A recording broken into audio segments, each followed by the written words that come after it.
Welcome to the Slop Farm. Enjoy the video.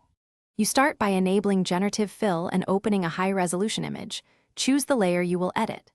Use the lasso or marquee to quickly select the region you want to change, because the selection scope defines context.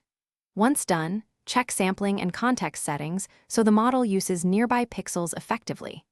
Now type a concise prompt describing the desired change.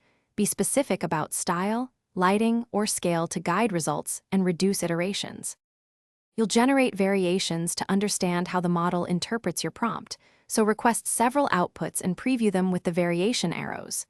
If results are off, refine the prompt.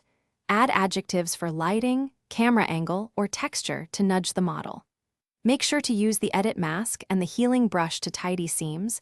Blending nearby pixels maintains realism. Once you like a variant, commit it and toggle layer opacity to compare before finalizing the change. You finish by committing the best result and converting it into a smart object or applying a non-destructive mask so you can adjust later. To match color and texture, use camera raw adjustments or add subtle noise and grain. This keeps the fill cohesive with the photo.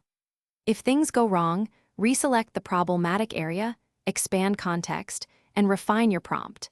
Sometimes increasing sampling or changing the selection shape fixes artifacts. Make sure to save iterative versions. Thanks for watching. Consider subscribing if we helped you today.